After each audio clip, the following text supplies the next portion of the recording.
തൃശൂരിൽ വീട്ടുമുറ്റത്ത് പുലി ഇറങ്ങിയത് പുലർച്ചെ 1:30 മറ്റത്തൂർ മുപ്പിളിയിലെ ജനവാസ മേഖലയിൽ. വീട്ടിലെ നിരീക്ഷണ ക്യാമറയിലും പുലിയുടെ ദൃശ്യങ്ങൾ.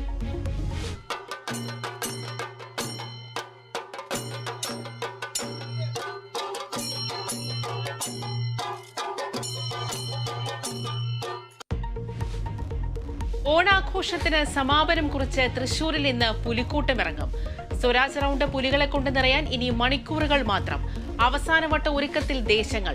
സമഗ്ര കവറേജുമായി കേരള വിഷൻ ന്യൂസ്. 10 വർഷത്തിന് ശേഷം ജമ്മു കാശ്മീർ പോളിംഗ് ബൂത്തിൽ ആദ്യ മണിക്കൂറുകളിൽ ഭേദപ്പെട്ട പോളിംഗ്. ഒന്നാം ഘട്ടത്തിൽ വിധിയെഴുന്നത് 24 മണ്ഡലങ്ങൾ. സംസ്ഥാനത്ത് കനത്ത സുരക്ഷ. മലപ്പുറത്ത് നിപയിൽ നേരിയ ആശ്വാസം. സമ്പർക്ക പട്ടികയിലെ 16 പേരുടെ ഫലം നെഗറ്റീവ്. 6 പേരുടെ സാമ്പിൾ പരിശോധനയ്ക്ക് അയക്കും. കുരങ്ങുപനി ലക്ഷണങ്ങളോടെ ചികിത്സ തേടിയ യുവാവിന്റെ പരിശോധനാ ഫലം ഇന്ന് ലഭിച്ചേക്കും.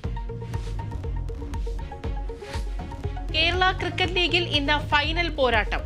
കാലിക്കറ്റ് ഗ്ലോബ് സ്റ്റാർസ് കൊല്ലം സേലിയേഴ്സിനെ നേരിടും. മത്സരം വൈകിട്ട് 6:30 ഗ്രീൻഫീൽഡിൽ.